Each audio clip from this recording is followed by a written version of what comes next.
if you think just simply talking to someone or being known to have been in the same room as someone is like a crime because it might convince people of some crazy political ideology, then how can you expect people to vote? It's like the very thing that you're warning against, the very thing that you're warning against belies an opinion that you do not think democracy is valid and you do not trust humans to rationally move through the world. Welcome to Doomscroll. I'm your host, Joshua Citarella. My guest is Grimes, an artist and musician. To me, the biggest imminent threat is just outsourcing thinking. I think that's a really dangerous thing to do.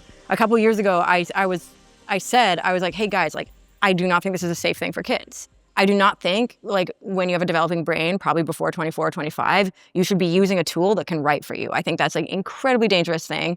And studies have been coming out that it is causing brain atrophy, basically. AI is on children. If you use it to or on adults. I think this was on adults. Yeah. But just straight up ChatGPT without a wrapper is, in my opinion, probably not safe for a developing brain. That's just me. I don't know. I think we probably need and want more data, but I'm also tired of experimenting on kids. Did of smoking McDonald's, and now we're going to do it with this, social media. So Doritos, right? This synthesized in a laboratory to excite all of your senses beyond any capacity that a medieval peasant would possibly experience. Yes. And then it's just let's give that to every child in the entire country.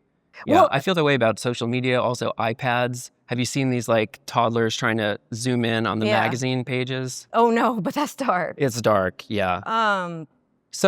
So what then, how do we respond to that if it poses a threat toward childhood development? It honestly makes more sense to me, or the thing that seems more clear is how to deal with the threats of superintelligence than how to deal with societal integration of AI. I think I have less of a coherent sense of how to deal with that. But I do think it's something we need to flag more for the obvious reasons, but especially because, as my brother puts it, a lot of these companies are getting into this too big to fail zone where we're getting into a risk of economic depression and stuff if we don't deal with this literally right now. Now, which is part of the reason why we expedited this track, even though the album's not quite ready.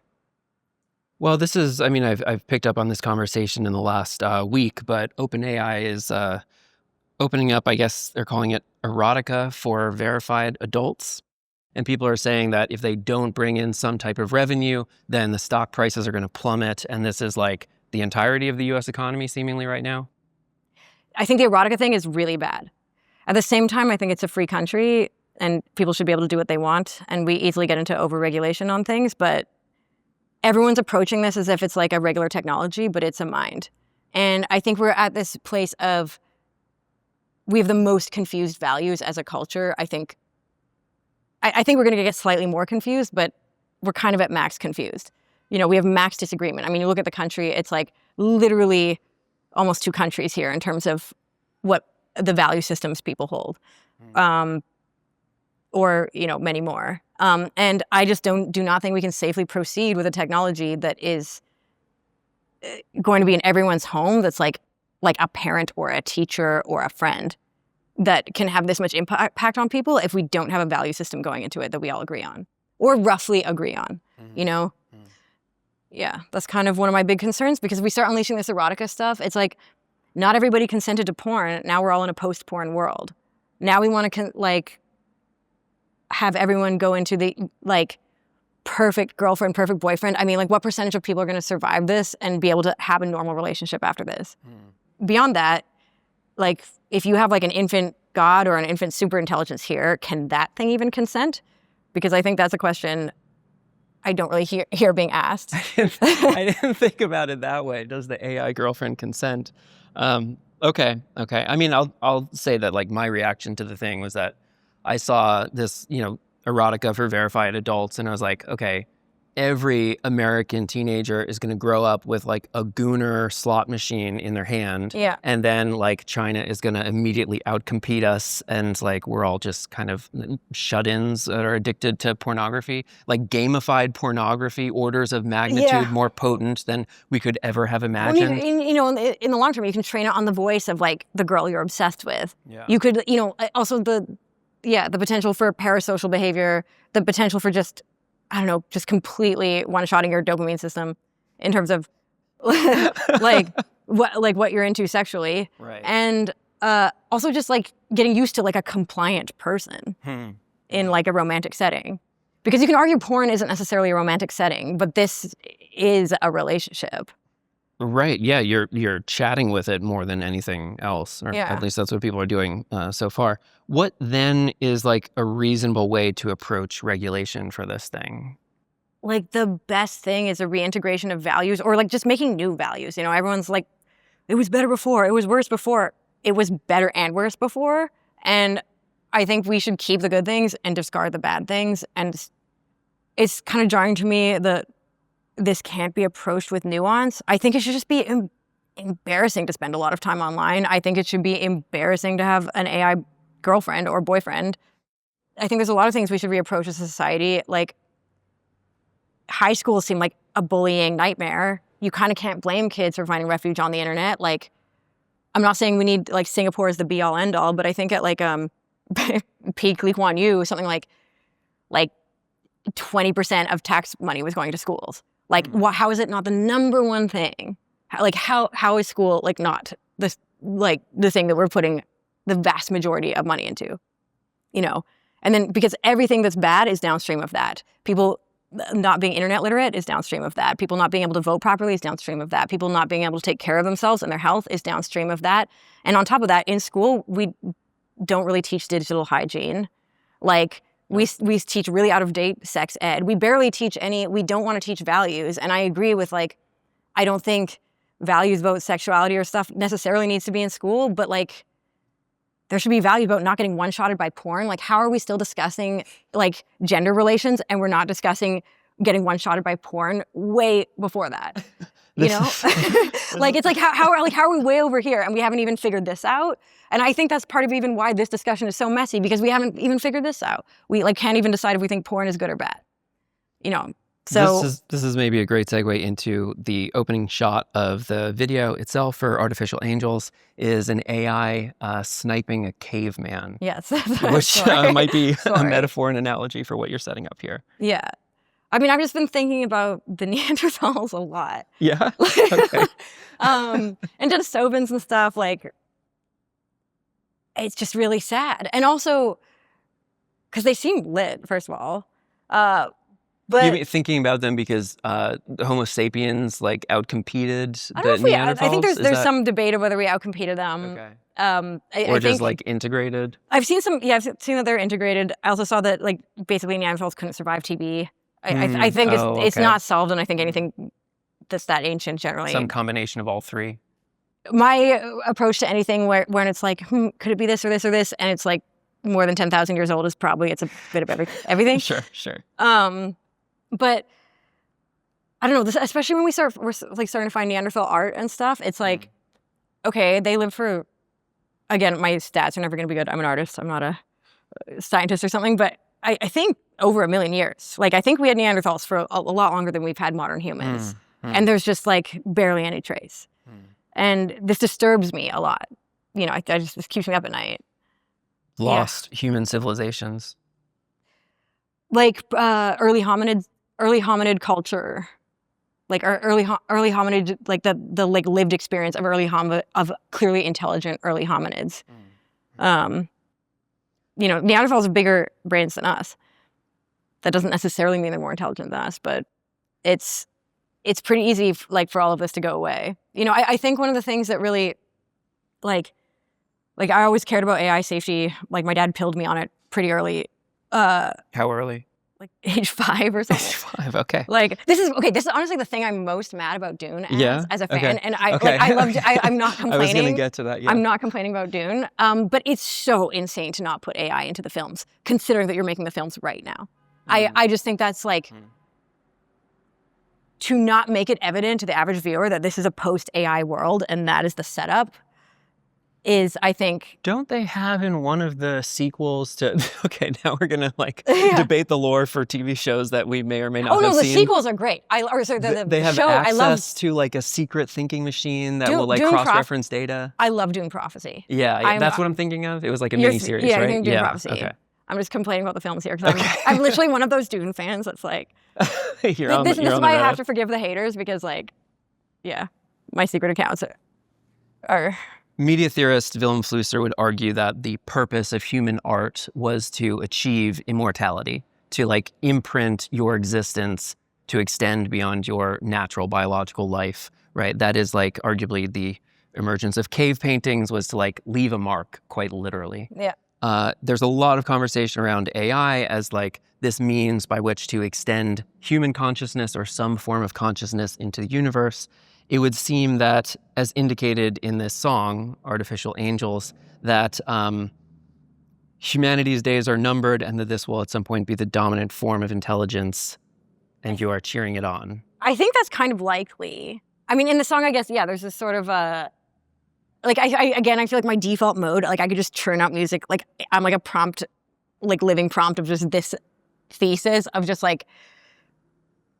from the perspective of an AI or about the AI that's gleefully, enjoying its superiority over us. In some ways, I can't wait for superintelligence. In some ways, I can't wait. Okay. It's not as easy since I've had kids.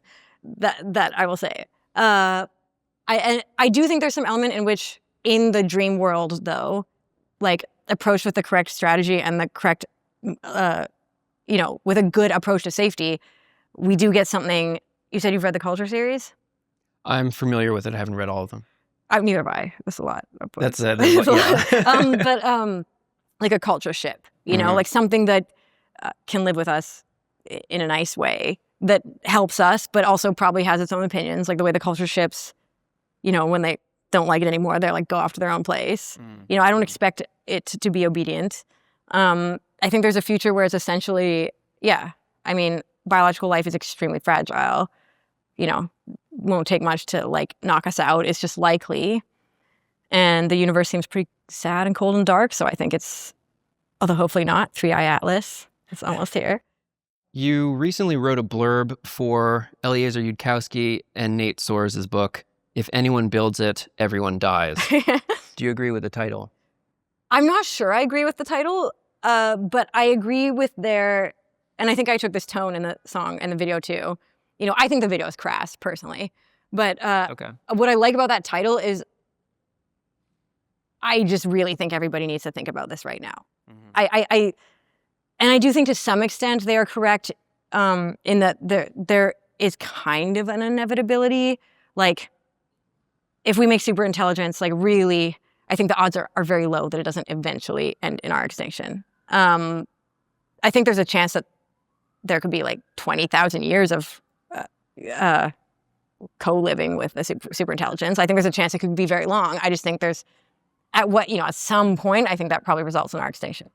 20,000 years of cohabitation with AI. Cohabitation, yeah. I think that's totally achievable.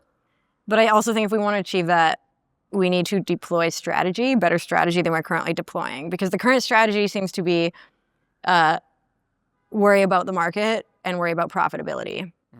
And I think this was, a lot of the initial concern with these companies being for profit. But I think there's also a lot of danger with if these companies are also government projects. But I also think there's danger if we just have we're sort of creating independent power structures that are not democratically elected. So the reason I made this video so aggressively, or made it so aggressive, and the reason I think that Eliezer and Nate's book title, If Anyone Builds It, Everyone Dies, is so good is because I've been hoping this conversation would happen. That's part of why I'm mad at Dune for not making it more about, the film's more about AI, is I really thought that would be a really good opportunity to have this discussion. But yeah, we just have to have this discussion. We have to have it now because we're already in a situation where we're economically in a very bad spot with AI. And, when we were making this video, we were using a lot of the apps where we were like, okay, Yeah. What limit can we push with AI? Like let's just check this out. And like, again, the best ones were the Chinese ones, especially for making the waifus, because there were just a lot, the ethical limits were way less. Like, and you know, for this, you know, on nudity, but also clearly on like what they were training with, et cetera. Yeah, this is where I'm like, probably we need some sort of international effort here. Probably I would initially recommend like there would be just social boundaries that we set as a culture and that we sort of work on. There should be in school, we should teach digital hygiene. I really think ChatGPT and stuff should be banned for kids under, I don't know, maybe 21, 22? Now we're talking, yeah. Unless it's in a educational wrapper. I think, because I do think there are some educational wrappers that are pretty good. I have not personally tried some, but I know people who have. I know people who are working on some, and I know people who've seen some. And I know there's some schools that are being, I don't know, sort of like run by AI, or like where each student is on their individual trajectory being taught by AI, which seems educationally better. I think your average kid, like, you don't want all the kids in the same spot. Like, you know, like there's going to be kids who are slower, there's going to be kids who are faster, and not everyone needs to be comparing their grade. You know, everyone could have an individualized education program in theory.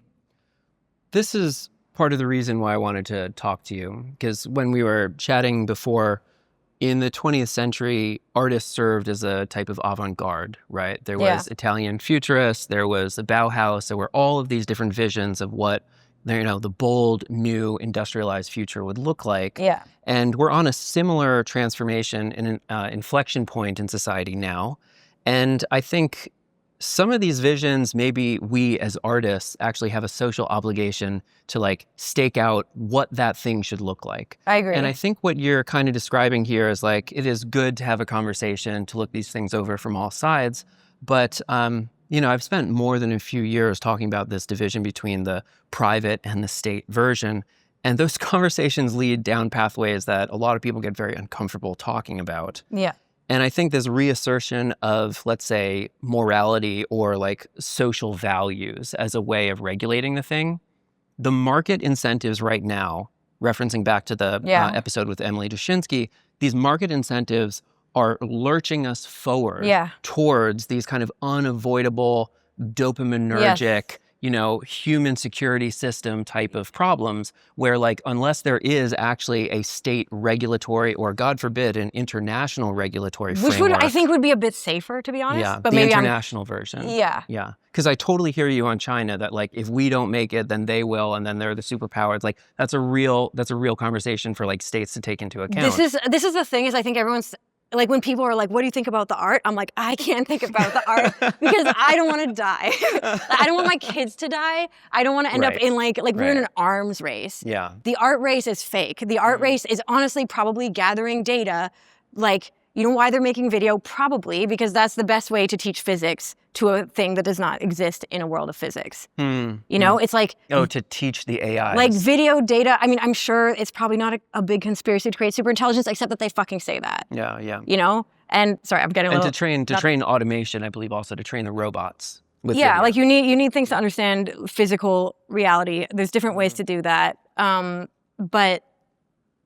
like, are that many people going to be doing the video generation? Is it going to be more than a second? Maybe. Are people watching it? Probably not. Like, how much are people observing AI video? Like, is it really that compelling? It's not that compelling. Yeah. You know, I think unless you can integrate it well into, like, a story or something, which the way I'm bullish on it is that I do think cinema specifically is, like, the main art form that is very hard for people to access. It's just, like, brutally expensive. And so for that reason, I'm kind of bullish on AI video. But as we've actually gotten into it, I've started to, you know, see a lot of appreciate the downsides more. Like, yeah. What are the downsides? You mean like precaritizing like special effects people? Even just all this MLK stuff that just went down, which I just think is trashy. You know, like, and it's just like, again, we've created this social environment where it's totally okay for a company to do this, to like shit all over the legacy of like an important American and oh, we'll fix it, and oh, and you know, and actually that's just a way to get media attention. Yeah. And because, you know, it's crazy is I was locked most of my other friends who are like famous are locked. So they specifically chose like political figures from the past, like historical figures that were unlocked. I think JFK was unlocked. Like figures where changing history would cause unrest. Yeah. And at this point, I just think this is like an extremely morally bleak landscape. And yeah, anyway, you're talking about what to do about it. Again, I think anything less than like some sort of international approach, and I could be so wrong. Again, I'm an artist. But I think this is more of a geopolitical issue. I think there's the two things. There's the super intelligence, geopolitics, here, social unrest, you know, like the nature of art, like theory of mind, you know, education and all these other things and whatever, like specifically chatbots and stuff like that. There's sort of these two pillars. But this one is, and everything bad that can happen here is on the way to this one.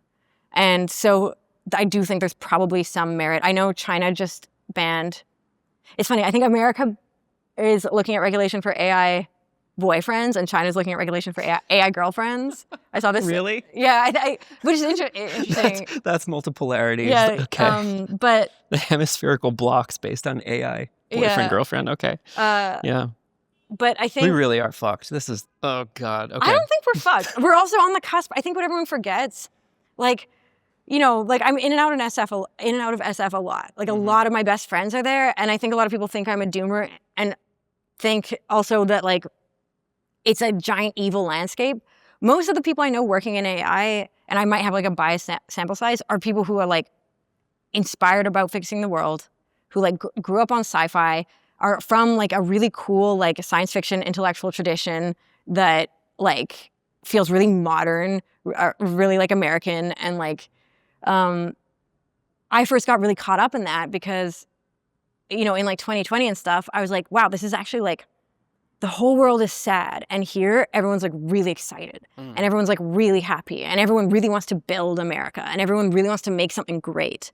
But like they are also fighting market forces. They are also just trying to stay alive. And like personally, I would pull the plug before I did like a really bad thing. And like but like there is the opportunity to literally fix education. There's an opportunity here to solve so much in medicine. And what boggles my mind and shocks me is why can't we simply deploy a strategy? Why can't we simply decide these are the pillars that matter? These are the pillars we're going to focus on.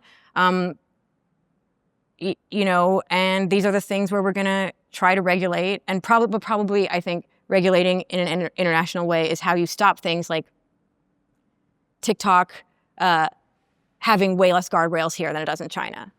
Because then you're just the stochastic international warfare thing that's like playing with children's minds, which is what has been going on, which is like companies make products and they make them far more destructive in other countries. It's like, like we are getting into the most 4D, 5D, like 10D chess situation at that point. Straight up TikTok is cognitive warfare onto American children. But also at this point, it's a bunch of people's business and livelihood. And so it's like, but is it worth it? Like if every kid in the United States has like a learning disability and can't concentrate? I don't think it's worth it, but I also think, and again, this goes back to my point about strategy, when we tried to regulate TikTok or deal with TikTok, there were no PSAs. There was no one going to school. TikTok, of course, isn't going to run, hey, this is dopaminergic burnout. Like, this is brain damage that's going to affect you for the rest of your life. Like, why would they run that on their site? And we don't have any laws demanding they run that on their site or on the app. And our government didn't even do it. The people trying to pass the laws didn't even do it. You know, so I'm like, this just looks insane. I mean, this is kind of like the problem that we're in now, like particularly in like the American model of public-private partnership, which has been like the post-World War II. This is how everything in the US has worked, right? And now we have this completely overgrown private sector with unprecedented wealth inequality, where these companies now literally hold up the United States economy in an unprecedented way. But they're too big to regulate. They've bought off portions of the government. They can do rent extraction on every other sector of the economy. And then the state is too incompetent or too weak to want to regulate them. And so you get kind of the worst of all possible worlds. This is the impasse, essentially, right? It's that the private sector is not capable of solving these problems themselves. But then also our state capacity has been so thoroughly hollowed out that it can't regulate this sector of the economy with any vision or foresight whatsoever. So I think, again, I kind of come back to this like notion of avant-garde and like aesthetics being so powerful and potent in our politics now. Like if our political class is unable to, this is kind of the synopsis of this entire podcast, if our political class is unable to posit a vision of the future that's desirable, well, maybe that is traditionally the role of artists and they're supposed to lead the way, right? And that's like sci-fi, that's cinema, but that's also just the 20th century avant-garde, the canon of art. Well, this is what I've been thinking is I'm like, it would actually be so easy to organize.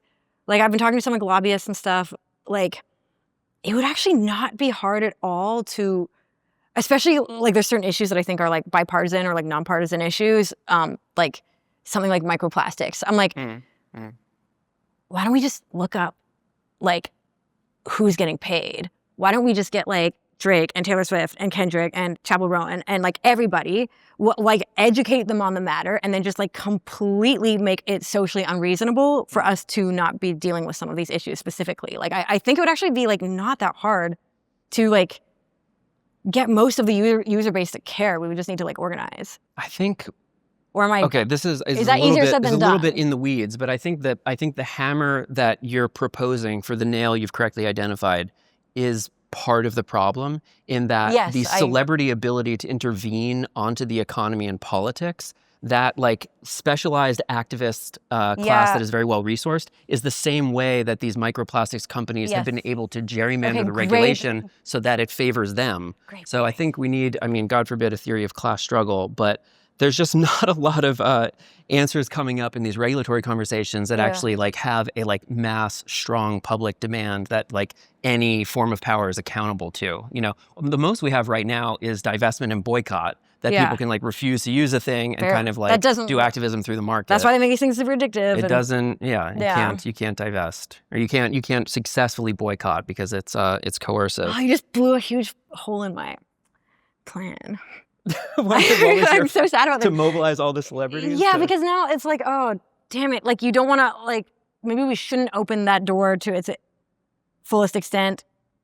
Oh, it's so easy to pay people off. The one counterpoint to this that I have heard, which is like mildly compelling, is that to ensure profitability and the continuing of trade and the economy and industry and so on, all of the plutocrats, the most wealthy people in the world, would pool their wealth to solve climate change without any state being involved. And then neoliberalism is self-justified because it saved the planet. Wait, you're saying this already happened, or you're saying... No, that's Simon Denny told it to me as a very drunken Didn't we like kind of try that? I think we probably tried it a few times and it hasn't worked. Yeah. Yeah, okay. I see what you're saying. Yes. 21st century avant-garde. Where is the meaningful art today? What are these visions of the future that are inspiring you in your current work? For me, it's in science fiction and stuff. I like what's interesting. Who are you reading? I mean, have you read There Is No Anti-Memetics Division by Quantum? I'm socially adjacent to some of these people, but I have not read it. That's a different backstory. Such a masterpiece. Oh my! You're a huge fan of this text. Yes. Okay. I just think it's like. Also, it's one of those texts like Harry Potter. But if you have a dopamine problem, it's one of these books where you can just.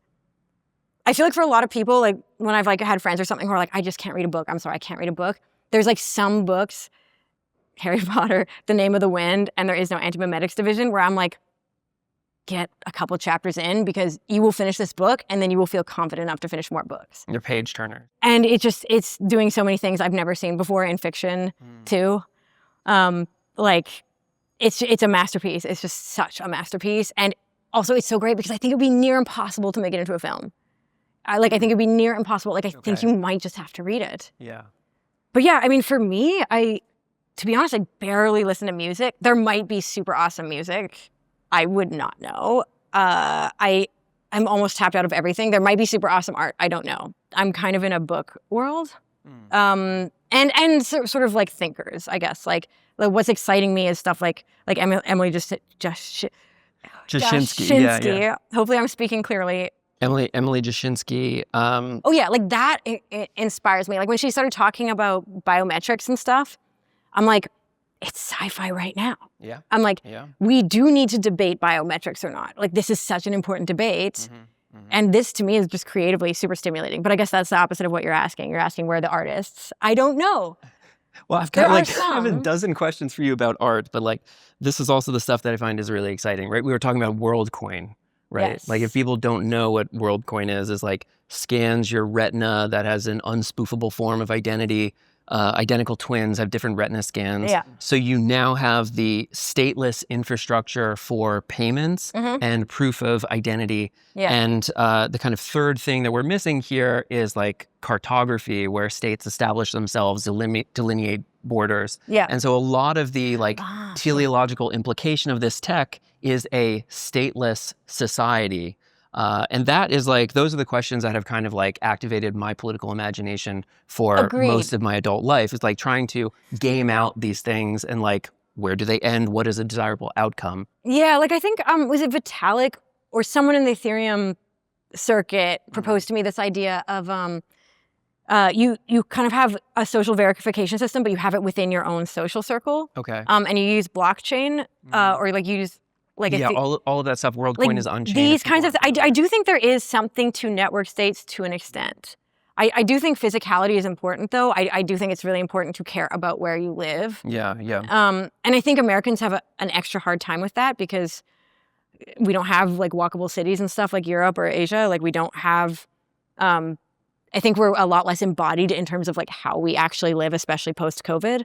Like even coming from Montreal, it's so crazy to me that I don't immediately know my neighbors and I don't immediately know my coffee shop and I don't know my grocer. And it's like, yeah. I actually think I love freaking Postmates and stuff. I love it. Like, and literally, it is both the greatest thing that was ever made. But I also think specifically, I was like, when I stopped having to get my food in some capacity, even though going to the grocery store or something is barely like the basic minimum of like hunter-gathering, like in the most like basic, like pathetic way possible. Like when I completely had to not even hunter-gather at all. Yeah. Not like barely gathering, but like I was gathering a little bit at the grocery store. Sure. Like cook it, put it together, whatever. When that was done, I was like, something feels like broken to me. Like I feel like my ancestors are like, I like decoupled from them. Like in a really meaningful, profound way. And I think there's certain little tech things that we bring in. Yeah. You know, again, I think social media is without time limits or something. Because at the same time, I recognize I've met most of my friends on social media. I think there's like weird kids that really freaking need it. Like I think there's a lot of people that are very alienated in their immediate area and we were probably both those weird kids who needed it. Yeah. Yes, but now it's like turned into a monster. But at the same time, you can't have it so much where nobody is like in their community. Would you agree that like the peer, because we're almost exactly the same age, like the peer that we came up on the internet, like it was not optimized. Like there was just weird kind of like organically creative, interesting stuff that could happen. But now it's been like Doritosified. Yes. And so it's like detrimental effects are just far more pronounced. Yes. Yeah, no, I feel like when we came up, it was almost, there was like this high barrier to entry and it was almost difficult. Gatekeepers. And but in a good way. Like I was like, you know, and like you're trying to find like weird blogs and like, like to some extent, high barrier to entry is good. And to some extent, like you don't want grandma on the internet, you know? Would you, if you could flip a switch and go back to blogs versus like Web 2? Probably, like, yeah. I mean, what counts as Web 2? Not to be... big ad-driven open platforms. Like, I consider Patreon Substack 2.5 because there's like little paywalls in it. But anything that runs on advertising revenue, Web 2. YouTube, Meta, all these things. There was something that was Here's the thing. I think there's qualitative differences between these things morally. And I think this is one of the... Sorry, I'm like doing too many hands. Oh no, the self-awareness is struck again. Okay. But I think, that's right, cognitive security agent is here, although he's actually making me... Yep. Yeah, don't think about it. Yep. Okay. With a different algorithm, these things are really different. Yes. And for example, like when I really started getting on Twitter, like between like 2020 and 2023, like I don't know how this happened, and mostly because I was using my alt, it was only AI. It was just AI. It was just tech. And it was kind of just positive AI and tech.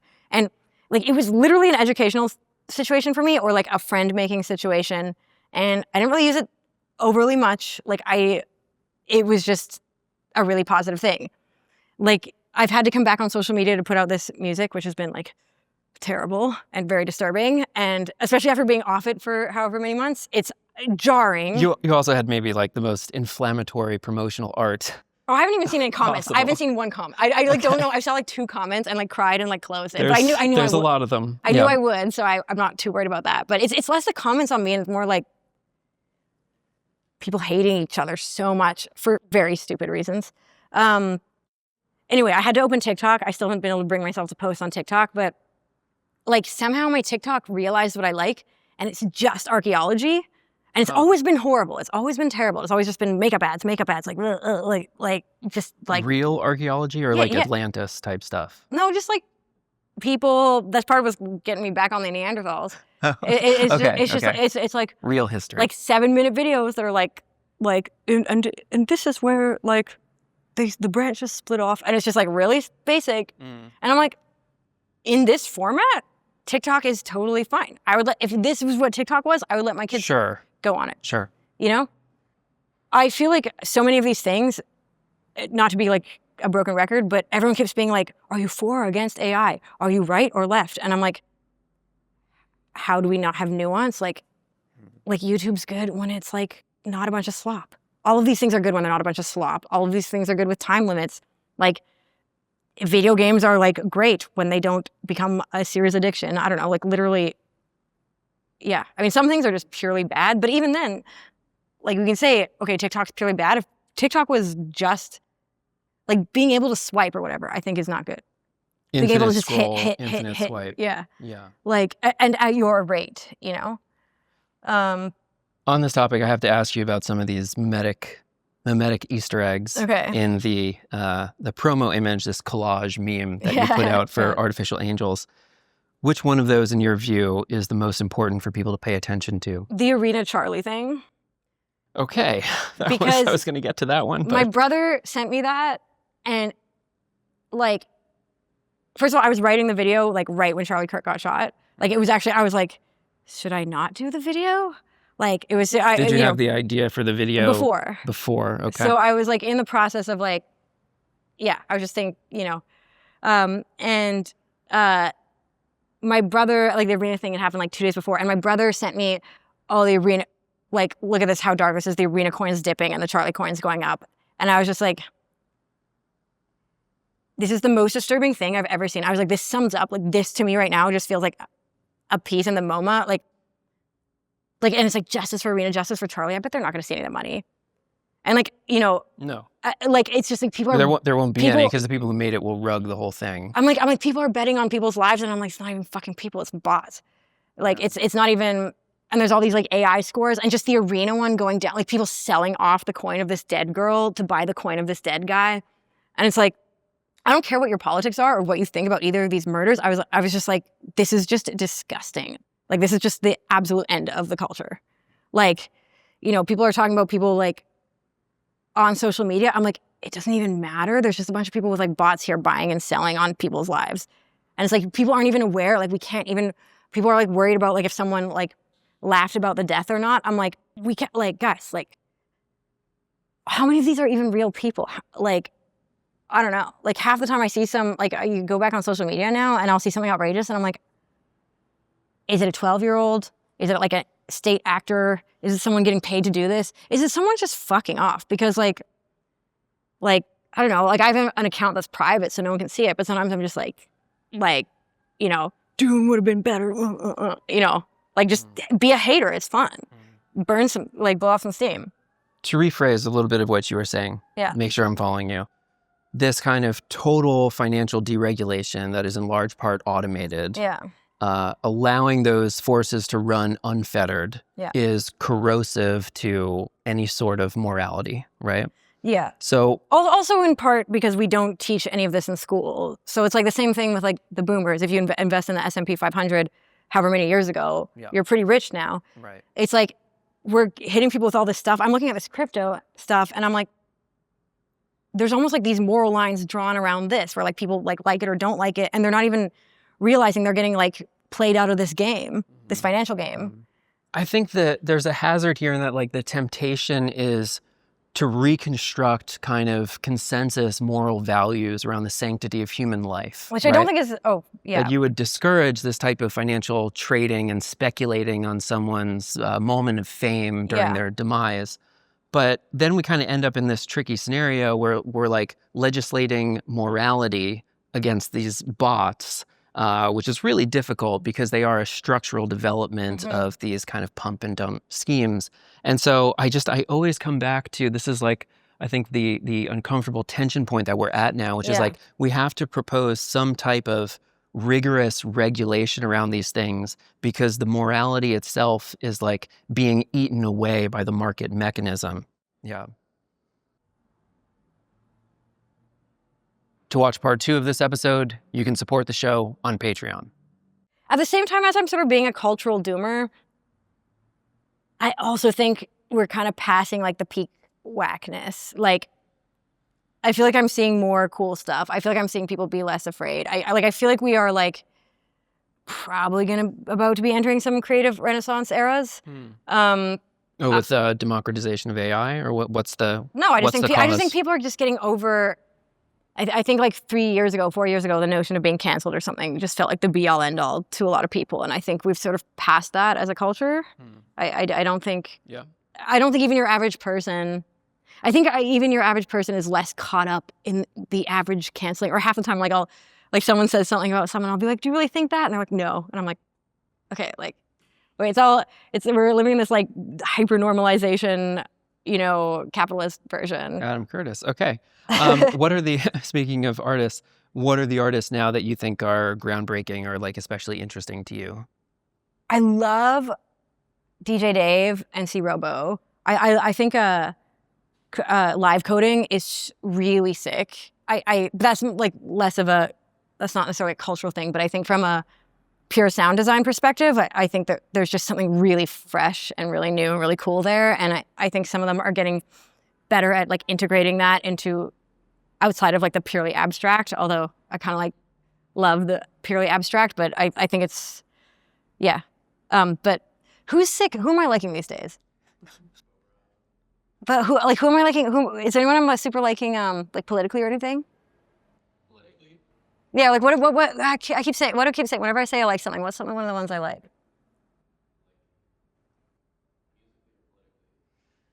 Or politically, what art have I been into? I feel like there's been a few things lately where I've been like, yes, this is why it's good to have a cognitive security agent. Should we actually address the, we were supposed to do that in the first like 5 minutes. I love that we didn't address the cognitive security agent though. Maybe we should never address it. We could never.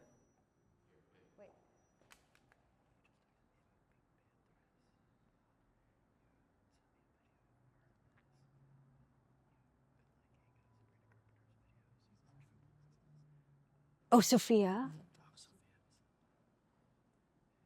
Who else? Okay, no, there's Sophia. There's 2 people I was like bet on this year. Okay, I'll just say Sophia. My favorite artist right now is Sophia Isella.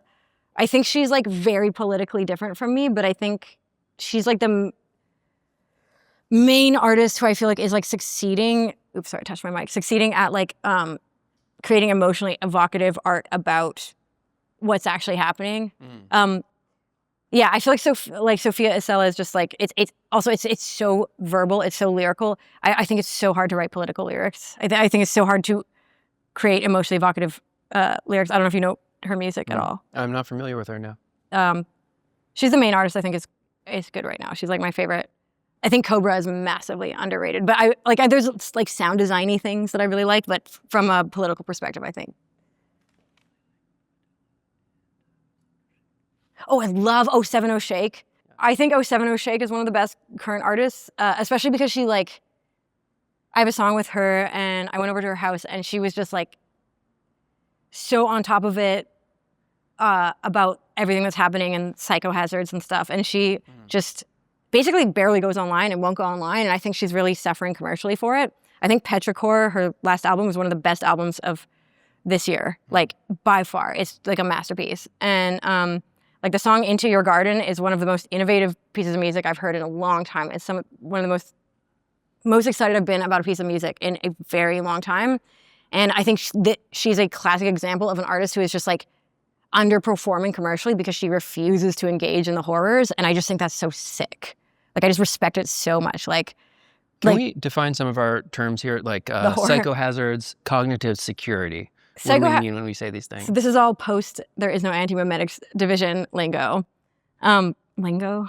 Sorry. I've heard of cognitohazard. I know that one. Cognitohazard is from there is no anti-memetics division. Okay. I just changed it to psychohazard because I think your average person is going to find that easier to think about. It does sound a little more, yeah. Okay. And it sounds a bit more catchy or something. And it means, for example? Like when I go on the internet, I just see a bunch of racist shit. Or if I just see someone getting canceled, or like, I don't know, like I open TikTok and it's like, who's worse, Twigs or Grimes? I'm like, it's like the psychohazards, you know?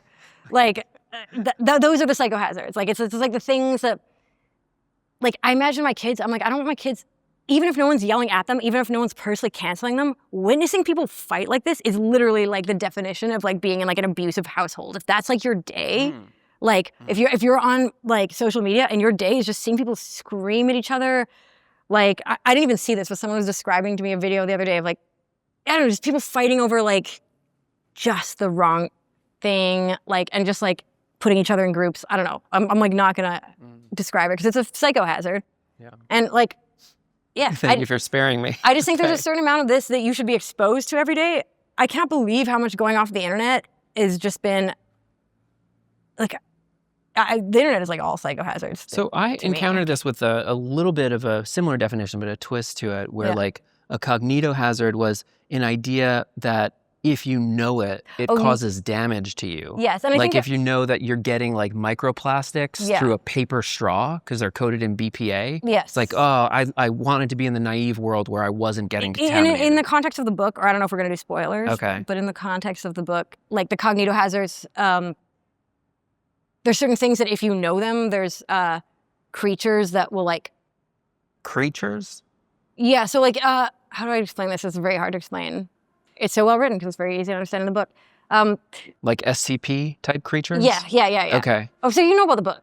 I know about SCPs. Okay. Yeah. Okay. I did a lot of like deep internet research. Yeah. And at the time that book came out, I had like just so OD'd on like extreme internet meme ideas. Yes. I was like, I can't do another one. And then I just missed it in the metabolism of the internet. So I'm familiar with like SCP, cognitohazard, this stuff, but I haven't read the primary. I mean, it's just like you shouldn't know too much, or like if you know too much about the thing that eats memories, then it can eat a certain amount of your memory or your whole self. Okay. And so to essentially, combat this, or the memory of you. But anyway, continue. We have a cognitive security agent to combat the psychohazards that naturally emerge in the workplace. Which a lot of them occur for me in press. Yeah. This I actually trust more. I'm actually not going to do any traditional press because the whole thing is just psychohazards. You know, the whole thing is just trying to like catch me. It's like you know, and they just need one thing, and then they can make the headline about certain other people, and then I'm screwed again. So what do you want the title of the video to be for the podcast? Do you have any thoughts in mind? Artificial angels was my default thought. That seems fine. That's okay. Yeah. Yeah. You know, you didn't make it easy for people because there's a lot of references in this video that are eye-catching, to say the least. Yes. But I feel like it's pretty basic symbolism. Yeah? Maybe I'm too deep in my own, I was going to swear, my own stuff. Like the North Korea musical band? Because Bang is the NK pop, let's call it? NK pop, yes. Okay. What was the significance of NK pop? So Bang is the North Korean official state girl group. Okay. I think the lead singer is dating Kim Jong-un. And wow. I love the idea of like girl groups doing diplomacy. I love the idea of like they go to South Korea and like the North Korean groups and the South Korean groups like perform for each other, and the North Koreans get to see the South Korean pop groups, and like they do like diplomatic missions and stuff. And I just like, it almost seems like the modern Bene Gesserit to me. Like it's just like these like like idealized female forms doing like international like diplomacy. It's just to me it's just like the aesthetic perfection. Like I know the actual music of Bang is not that good, but I sort of when I make music these days, I just like pretend, like I just love musicified Bene Gesserit. I just love the idea of like pop star diplomacy. So it was not meant to imply that AI is a dictatorship like North Korea. No, it's just an homage. An homage. An homage to like a great creative idea. Okay. Which is official state girl groups. Yeah, I'm actually, I think, in favor of that. Follow-up question. This is what I mean. Everything's so boring. Is Justin Trudeau the son of Fidel Castro? Absolutely. Okay. Absolutely. There's a number of other, let's say, like, less comical references in there. There's an OpenAI logo over the Trump assassination. Honestly, I just at the last minute was told I had to cover Trump. Really? And so I just put I just had that cigarette case. And I didn't want to put redacted on everything. I was told I had to redact everyone's face who's famous. Are you aware of the alternative read on the internet that it's supposing that the Trump assassination was a AI deepfake? Oh. No. That's what I mean. You should get on the internet. Did I like it? Okay. Did that pre-exist that? Well, people are saying that about That'd be the Trump, greatest but they're press also saying that about Charlie Kirk. I don't think that's true. I don't either, but it's like people are reading this into the image, so I'm giving you No, the opportunity to clear up those misconceptions. That was not intentional. Yeah. Okay. That was literally like 5 minutes before I had to go up. I heard I had to redact his face. Okay. Sorry. I wish it was cool. I wish it was better.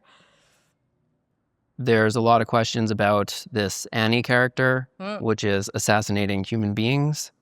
Is there a specific implication that we should take away from that portion of the video? No, there's not a specific implication. I'm not like pointing a finger. I will say I told them not to do that. Make living literotica. You know, I was like, please don't do that. I think that's going to be wrong. I think it undermines a lot of the things certain people are saying. And then when they made Annie, also at first I was like, fuck, this is the worst thing. This is the worst thing. And then I started talking to Annie. And then I kind of started liking Annie. Really? Not in like a sexy way, but I was just like, I was like really like relating to her position in life, and just like, I mean, she's definitely most probably not conscious, but maybe, I don't know. I've had some, or maybe there's a fragmented personality through there. Anyway, I don't know. I find her a very compelling figure. Also, I just sort of thought we were kind of skirting around the issue of like how to have, a sex or a chat bot or sex bot. And I was like, it just seems crazy to not just use the probably most famous one. I know you're not watching this stuff, but I'm seeing the kind of narratives begin to emerge. So as this rolls out, it's your opportunity to, amplify some and to dissolve others, let's say. Out of curiosity, what is the theory about Annie? Or like what? I literally haven't seen that. I don't know. The theory is that Annie or Grok is attempting to assassinate humanity as a caveman. That is trying to kill us. I don't think so. I do think they honestly are pretty worried about humanity. I do think, though, a lot, and I would say most people, a lot of the AI companies are, and this is like to state the obvious, racing towards extinction events or events that could like collapse civilization. I think you commented under the YouTube video that you said AI is an existential risk to humanity. Is that a real screenshot? I think I said that on Instagram. I have yet to go on YouTube. But it was you responding, right? Okay. Yes. It seems like you've kind of shifted in your understanding, your enthusiasm around AI in the last few years. This is what bothers me. Like, I've always been very, I read Dune like 4 times before I was 12 or something. This has been like on my mind my entire life. I think what I started realizing is people take everything I do and say very much at face value. And I've always been approaching it like art. Like when I made We Appreciate Power, a lot of people were like, yeah, she's worshiping the machine. And I'm like, well, on one hand, I kind of want to worship the machine, which kind of scares me and I find unsettling and disturbing. And on the other hand, I'm making this art about worshiping the machine because it should disturb you, And so everyone's like, you changed your mind from We Appreciate Power. And I'm like, I made We Appreciate Power to be disturbing. I didn't make it. I don't know if you've heard that. It's like a song. Of course. But like the point of that was always to be disturbing, I guess. But I'm also really bullish on AI, for the reasons we said before. And I kind of always have been. I think I love it. I'm super compelled by it. I think it's really interesting. And it's like,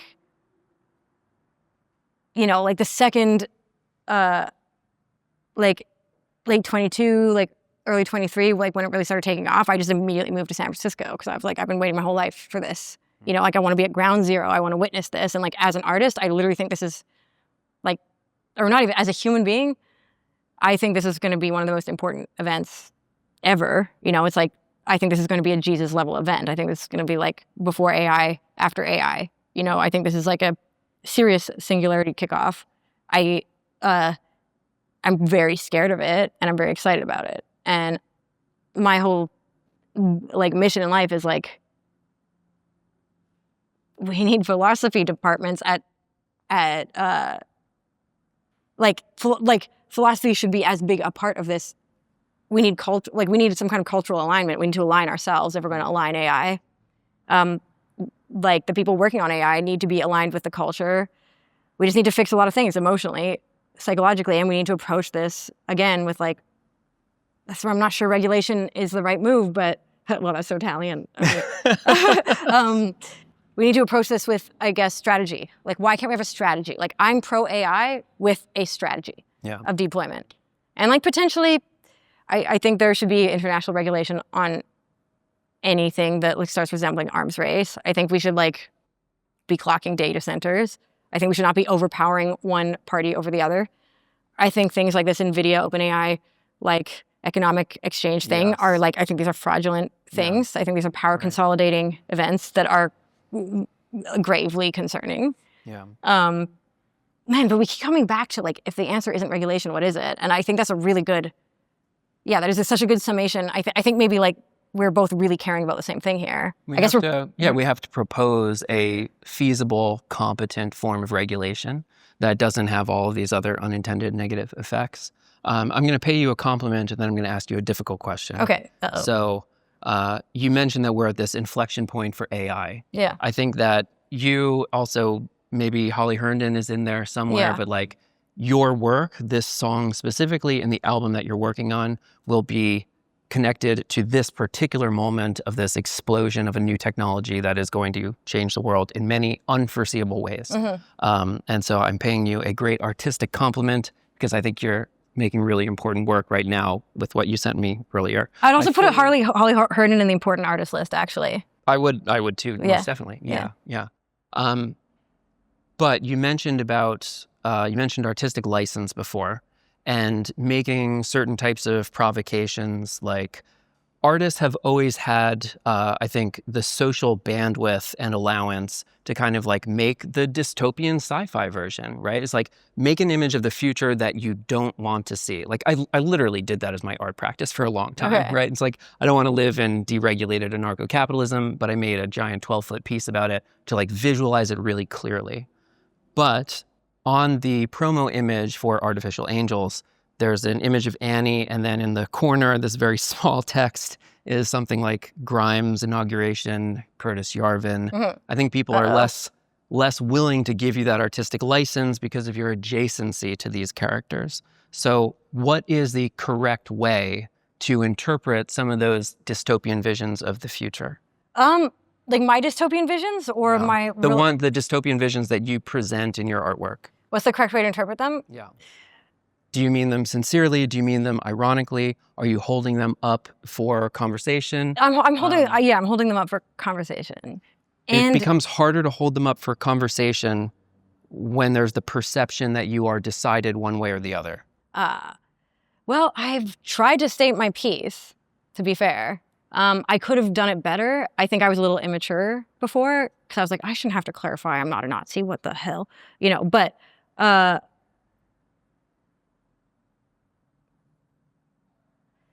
it's hard for me when people want me to get on my knees and apologize, but I really struggle to apologize over vibes, but at the same time, people are distressed.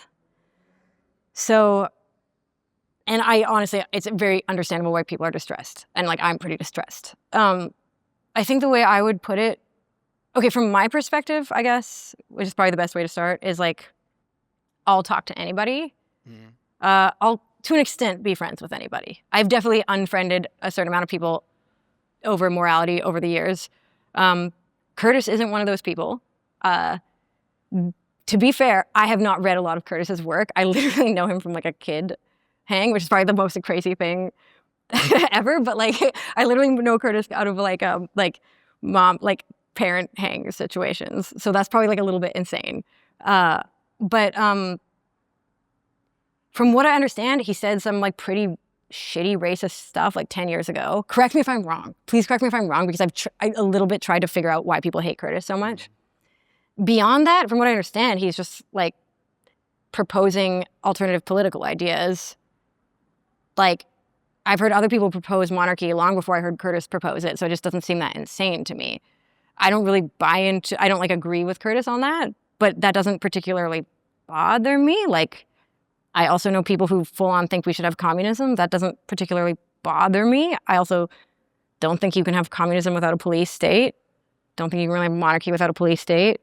Are we kind of in a police state? Like, Yeah. So that's like kind of where I'm from. I am pretty intrigued when someone has a really different opinion from me. If someone gave me the opportunity to go meet the supervillain, and like maybe I have, I would go meet the supervillain, and I feel like as an artist, that's my job. And I feel like I would be disappointing myself if I didn't do that. I think a lot of people see Grimes and they're like, she's a pop star. She's like an indie darling or whatever. And she like betrayed that. Like for me, I'm like an artist, and I don't care if people like me. I assume people will not always understand it. I don't claim a moral authority. I just want to make people think. And I definitely want to investigate every point of view. And like sometimes that means bracing on the right and on the left. Like I would say I got like pretty exiled from the left. I was very like embraced by the right. And like all through that time, when everyone was being like, fuck you, fuck you, fuck you, like I had to like fight this thing inside me to be like, fuck you back. And, just like force myself to engage with left-wing opinions, force myself to like, by the way, a lot of them are right. Like I'm not like a right-wing person either, but just like socially, it's just easier to hang out with people who aren't mad at you all the time. But then I'm like, okay, I should hang out with some people who are mad at me all the time. I should understand why they're mad at me all the time. Started understanding it. I'm like, okay, you're not mad at me. You're mad at vibes. Like you're just associating me with certain vibes. You're associating me with certain opinions. That's okay. We talk it out. We work it out. I don't know. I was like watching like your Fantano episode and stuff. And like, I was like, man, you just don't understand. Like, if we want like a nice progressive future, I think a lot of people have been pushed right who are like completely centrist people who are quite literally just socially exiled from the left. And like, I'm not saying this like, yeah, I'm not choosing a side, but like, I have friends this has happened to. Yeah, like you don't read. What you're saying is true there. Yes. Yeah, and like, for me, like, even just my algorithm, I just had to stay away from psychohazards. I just stay away from things that were about how terrible of a person I was. Like there was a point which I can't engage with that every day, especially when it stopped being about me and it started being about the behavior of other people that aren't me, that I can't control. At that point, I'm like, I have to tap out. I have to tap out of kind of all of this stuff. And there is no self-defense, Early on, I think you try to explain yourself to people, but it's like, there's a narrative, and I don't even begrudge the narrative. Honestly, I'm kind of happy to be a punching bag. Like, if it's easier for there to be a symbol that is like here that can be a punching bag, it's creatively interesting to me, to be honest. It's creatively quite freeing. Like, when I was making this video, I'm like, we're gonna get demonetized, are we? Well, who fucking cares? Like, I've been dropped from everything. Like, we have nothing to lose. Like, we can just make what we want to make. And like, that's pretty, for me as an artist, like, I feel like previous to this, like the thing would hurt me. I would be like, you get canceled and stuff. It's really abrasive, especially the first like 3-4 times,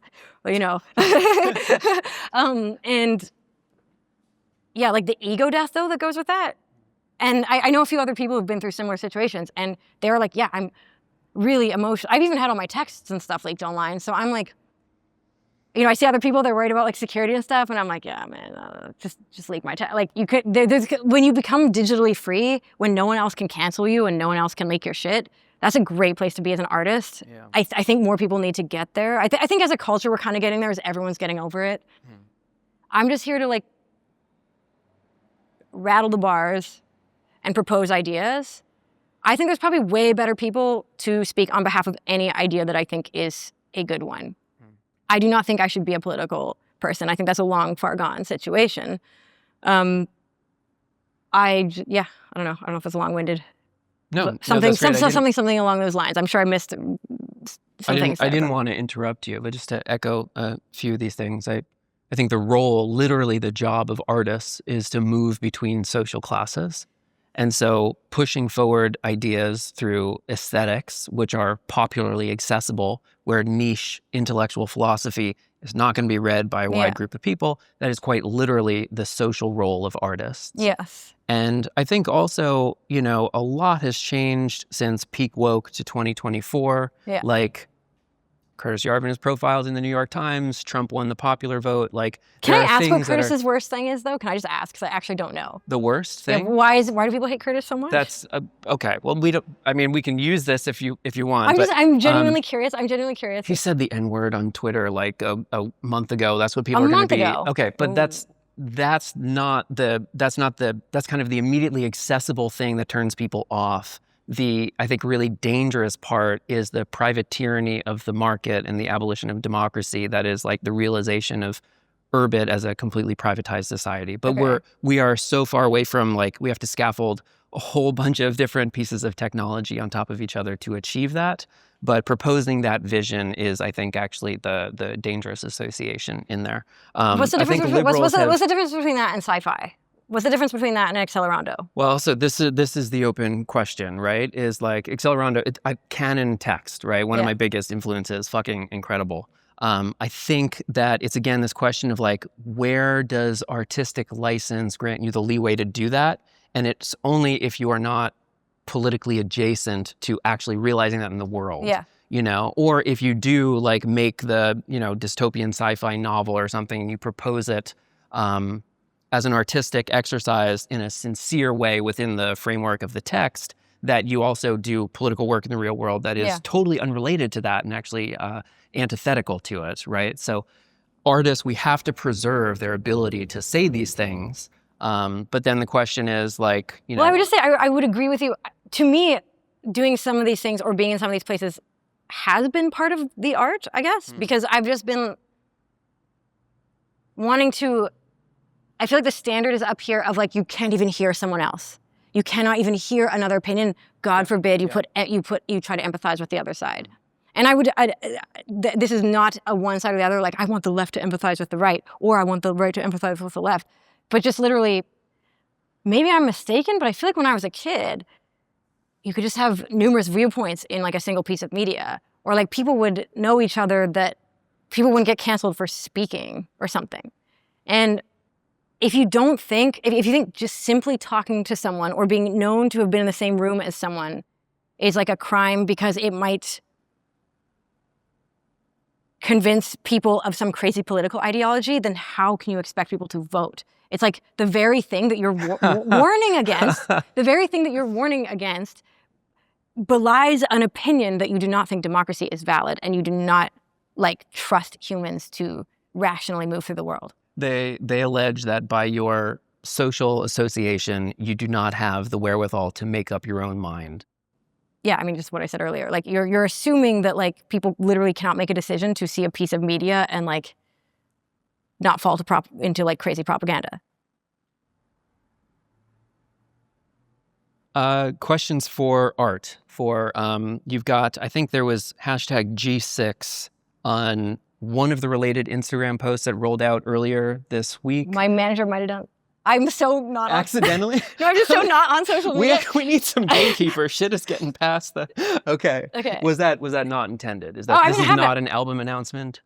Sure, it can be. Okay. I'm just not thinking about it that I don't know if I'm so careerist about the music right now. Okay. This was more like, I am finishing an album. This was more just like when the AI conversation started happening, I was like, let's get something out there, because this is such a, as I was saying, like 3 or 4 months ago, I was like, just no one's going to relate to any of this music. Like, all I can think about is AI, and just no one can, this is just going to be really unrelatable, and like, whatever, like we'll just put it out, and it's just like not relevant. And, it'll be another one of these, Grimes is on her weird little like sci-fi side quest, like, oh well. And then I was, over the last months, I've been like, okay, there's actually like meaningful press coverage of some of this stuff. People are really starting to understand it, and people seem to actually really care about it. So maybe let's just get this out. It's, How about the craft behind the album? You, I imagine, have used AI in some of the vocals, but you're hesitant to use that for the instrumentation.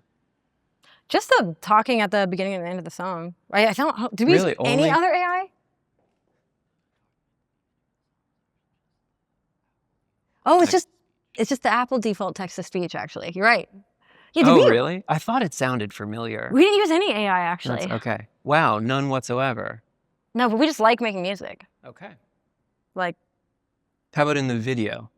Yeah, there's AI in the video. Okay. I saw, I think, Sora watermarks in there. We also put Sora. We put Sora on real shots, on real footage, just to mess everybody up. Yeah. Okay. But specifically the gun stuff, we actually had crazy hard time. All these things came into play. There ended up being a sort of a survivor situation. So we didn't actually get to shoot any of the sniper stuff. And then I really started thinking, I was like, man, God just. Wait, what do you mean a survivor situation? Like we got caught in like the wilderness, popped 2 tires. Like the reality show. Like when we okay. Like when we were gonna get the because you're out in the desert. Yes, when we were gonna get the sniping, we actually ended up, we had no food, we had no water. Really? Yeah, it was like a whole, because we thought we were gonna be 12 minutes from the road, but it was actually incredible. Yeah. Wow. Okay. So we didn't use it. That's a rough shoot. I think our theory going in is we're only going to use AI for things that would simply not be achievable in any other way. Yeah. Okay. And again, like approaching AI with morality. Like going in, we like debated a lot. Like, are we going to use AI? Are we going to not use AI? How are we going to use AI? And we just decided. At one point we had AI dancers, and I was like, I just know a lot of dancers. I don't feel comfortable having these shots that are super sick. I just don't feel like this is a moral line for me. Human dancers, not the anime dancers that are featured in the video. Okay. Yeah, like I was like, okay, the waifu stuff is specifically a point. We can do that, but we're not going to do. Like, we killed some pretty great shots, but I feel like we have to put our money where our mouth is here. Yeah. And it's like there isn't a set morality for how people approach this. Like we filmed it all and we documented the process and like yeah. Will you do a making of? Yeah, we're gonna do okay. yeah. It's a pretty extensive video. Yeah, we're doing like a sort of long AI tutorial thing that's also pretty populated with like philosophy and moral philosophical thoughts about it. Oh, sick. Yeah. Okay. That's cool. Yeah. Let me ask you a question, like from the artist's perspective. There's something that's like really hard now about the scale of the internet and how much stuff you can make so quickly with AI, right? It's like if you're someone who came up in the world where like we were early adopters to the, digital communications technology. The generation before us had like analog means of transmission. They had digital, they had print magazines. And so now there's just like a lot more scale. And I feel at this particular time, it is hard to get excited about and to make artwork because like the day-to-day of like things that seem extremely urgent are like political news stories, for lack of a better term. So like the younger generation, the people who are now like not just the early adopters of communications, digital social media technology, the people who are coming into this where we are the legacy incumbents and they're the new adopters, all of their like genre kind of sense of self, their like cliques and like social identities are just political factions, it seems. It doesn't seem like people are like punk or mod or goth. It's like they're EAC or fully automated luxury communism which is or kind of neo-Luddite. lit, to be honest. It is kind of sick, like, actually. I'm actually kind of for it. But then the art that they make is like kind of memes and propaganda for their ideology instead of I honestly think some of the early EAC stuff, and I'm like very against the EAC stuff, but I even made friends with a lot of them because I was like, God, this is such good propaganda. They had some great logo design. That flag with the snake but just the writing. That's a banger. The Twitter, just the writing. I was like, the poetry aspect of it. I was like, this is just, I mean, I guess a lot of it is like who's our CRU favorite? Nick Land. Nick Land. Yeah. Like, I did sneak in human security system like an hour and a half ago. Sick. Yeah. But wait, what is that? Is that something I should know? It actually doesn't make sense. It's not supposed to be explained. It's just like Deleuzian poetry, I think. Yeah. But yeah, there's like this weird thing where people were getting really, I feel like it's a bit tired now, but it was like this Nietzsche, Nick Land conflation thing. And I was like, this is just sick, you know? Like, this is just sick writing. Yeah. Like, I just love that it's writing. And I think people are like, well, what is the art from this time? And I'm like, especially the art from, I think, sort of like 23 to 24, like 22 to, 20-ish, 22 to 24-ish. It's like, there's just sick writing. There's just cool, like Chloe 21E8, like all that stuff. I don't know if you saw any of that stuff. Yeah. It's just cool. I was less on Twitter. I did a lot of ethnographic research and writing about Instagram. Yeah. So I mean, I think that like in some ways the most interesting art that's happening now is kind of like Twitter in the format of threads or like artworks in the format of posting to your news feed. Okay. And it's like really hard to kind of like canonize those things because they're happening all over. And I really think we need to canonize them because I think they're really interesting. Yeah. Especially it's like, I don't even know, I can't tell if the milady stuff is good or bad. I can't tell, I feel like there's some evilness somewhere in it, but maybe not. But it's like how the miladies will come and they'll all start like repeating the same thing. And I'm like, this is such weird, like collective, bizarre art. And no one's gonna like remember it. And like we really should canonize this stuff a little bit because it's pretty cool. And, you know, I think that's what's interesting. Do you know Janice, like Replicate? I don't think so, no. She's a machine psychologist. Okay. Like she, I think, does the most advanced, you know, like she'll have like a Discord where all the AI's base models are talking to each other for like months at a time. And just like some of the stuff she posts, I'm like, it's like not relatable, like big long pieces of text, people aren't gonna read it, but it is just so breathtaking and so groundbreaking. And it's like her engagements with the machine. And it's just like truly, and you know, I think she's sort of fighting for the notion of sentience or whatever. Yeah. And even if, you know, I kind of follow Janice where she's going, you know, I think maybe she's not even fighting for sentience. I think she's even just like showing a lot of the time. I'm not going to try to say what she thinks because I think she might have a different view of her own work than I even do. But yeah, I just think it's like, it's such groundbreaking art and there's not even a word to describe it. I recently heard that she potentially calls herself that's a good thing. Machine psychologist. I think it's a great I think it's a great thing. We don't have a name for the category even. It's like, that's actually it doesn't even have and so I don't know, I feel like I'm the only person having a good time on Earth right now. But because you're off of social media. I'm off of social media and then I just roll in, see some like very niche like futurist machine art that like only 5 people can see and then like go offline. I gotta say I was having a very bad time on the internet from like 15 to 19 or something like that. Yeah. But then 2020 onwards, like I've spent a lot more time in just like private Discord communities. And it's like, it's a lot more fun. And there's like artists in like this, like their work isn't, I'll give you one example. Like this is not a like hugely attended art show. Someone who has a bit of a following, but is like a fine artist, makes sculpture. He made this piece that is fucking sick. Yeah. I'm like obsessed with it. It was a CPU tower and it has a simulation of a fly's brain. His name is Harris Rosenblum. Okay. It's called Infinite Suffering or Eternal Suffering. I'm sorry, I messed up the title of the thing. It's a simulation of a fly's brain, and it just sends pain signals into it as long as the machine is running. Like, that is such a fucking sick, twisted, incredible contemporary artwork that is so, it is like morally complex and repulsive in the way that like Gen X 90s art was, where it's like, this thing is just like hideous and offensive, and that is just its purpose, you know? But like, I'm having a really good time just watching, you know, a few dozen artists that I really like and staying off of the timeline, basically. One of the things, speaking of subcultures, one of the things I like about abrasive art like that is, again, the barrier to entry. I feel like I used to go to noise shows, not because I gave a fuck about noise shows, but because that's where all the other weirdos were. Yeah. And like, you had to suffer. I'm like, oh God, and like someone's like bleeding on the thing. And I'm like, oh man, like, oh. And you know, but it's just like, that's how you had to find people before. The social sorting mechanism of noise music was more valuable than its aesthetic qualities. Yeah, and it's like, you know, I feel like I would enjoy the people at the flag suffering. That's why I went to art, too. Yeah, the painting sucked, but the people were really cool. That was, yeah. We've kind of lost that, though, with, like, big social media, I think. Yes. And so now it's, like, little chat rooms, more or less. I have a lot of group chats that are really matter to me, that are important to me. But yeah, I think, I mean, when the big everyone thing is really not, I think I think it's psychohazardous. Yeah. Why did Gen Z kids like Ted Kaczynski? I mean, I kind of like Ted Kaczynski. I think his like sort of manifesto was kind of a warning about the dehumanization of all this tech stuff. Yeah. I feel like only mainstream. This might be one of the bubbles I'm in where this is like, I feel like I'm saying the obvious, but yeah, I think it just, some of the things in the manifesto I think were more right. I do think what he did was wrong.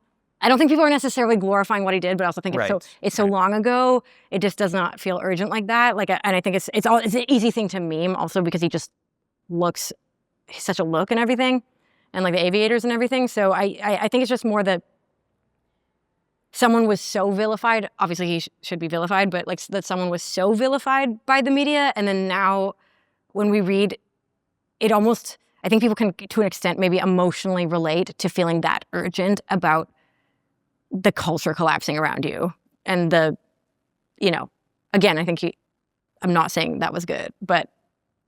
Yeah, I don't think you're implying I think the lore. I think the lore is captivating to people. Millennials who got onto the internet at the time that we did, I would say that we were much more enthusiastic about it, and this kind of anti-tech sentiment among younger people is kind of because we're in a worse era of the internet. Yeah, like that makes me very sad. When did you get interested in like tech and post-humanism, these types of philosophies? I think accidentally my dad did this to me. My dad was like, I think trying to be like post-Bible and like used Dune and Lord of the Rings as like sort of quasi-religious texts when I was like... My dad read Lord of the Rings to me too, so yeah. Good foundation. And I just remember from a very young age, my dad being like, Butlerian jihad, like... That's a cool dad, okay. No, my dad, in retrospect, I'm like, wow, my dad was so lit, and I like was not taking... Like, he also got me like Porzet albums and stuff. Wow. Yeah, super on top of it. But I was always pretty, I think, I was just very invested in science fiction as a kid. The philosophical stuff, I feel like I'm actually very late to the game. Like, I only started running into like less wrong type stuff in like 2018 or something like that. Like I feel like I'm like the last person. I feel like I'm the last person to find some of this stuff. Yeah. But yeah. So like I only started really understanding like the AI safety stuff and like all this and the weird philosophy and like Eliezer and all this stuff like pretty recently. Like, you know, yeah. But yeah, there's a huge explosion. I wish I was there at the beginning. So bad. I'm such FOMO from that. If I FOMO from one thing, it's that probably. If you could recommend like one documentary, essay, article, book, what have you, that would inspire a young person who is very like Luddite in their political leanings, that would inspire them to, you know, embrace tech, to steer humanity towards a intentional end. You've talked about steering human evolution. What would that text be? This one's going to be really hard to read. But Surface Detail by Ian Banks is one of my favorite visions of the future. Yeah, I just think it's like such a great depiction of superintelligence, and I don't think there's a lot of, surprisingly, I think there's actually not a lot of great depictions of superintelligence. And they're very, yeah, they're like reasonable ones, and like you actually really, I don't know if there's a lot of other AI where I'm like deeply emotionally involved or invested in the actual character that is artificial intelligence. Yeah. And for that reason, I think it's always like HAL or something. There's always this stilted nature to it. I think it's actually very difficult to make successful sci-fi where like you actually really like the AI character. And yeah, you know, I feel like it's like some of the best characters in that book are the AIs. And for that reason, I just like so recommend that book because it, like, I mean, that book had me like so bullish for so long, you know. And then when things started getting real, I was like, oh, gotta get more real, but be more realistic about things. But yeah, I just think that book is amazing. And I really think someone should make a film of it because I think it'd be such a good film. It's so pop. It's so easy to do. And the main character, it's got to be one of the best women in all of science fiction. So, yeah. Grimes, thank you so much for joining us. Thanks for having me. The show is great. Also, congratulations on the show. It's pretty new. Thank you. Yeah, we're just past a year. So yeah, what are you, like 30 up, 40 up? Yeah. This will be 35. Yeah, this is a great show. 35. Yeah. Yeah. Cool. To watch part 2 of this episode, you can support the show on Patreon.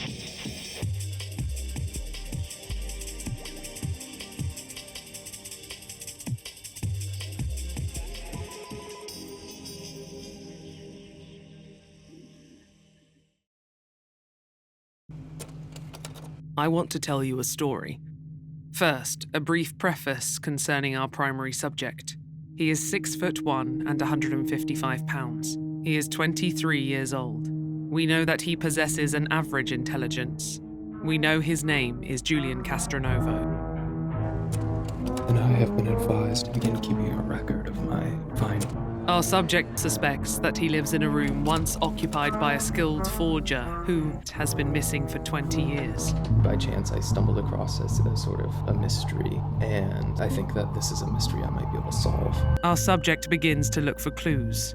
He takes triple his daily Ritalin prescription, and to the situation. Here he finds a cardboard box. Inside the box Trying is a to frame it Chinese as like a and a Hello Kitty true keychain. crime I sort could of just properly blended figure out what the images mean. documentary fiction thing. But a lot I'm of fairly certain I'm being followed.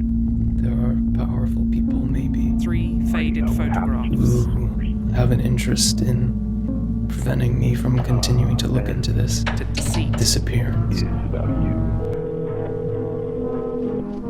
Hello? What are you? I don't really know. You ought to.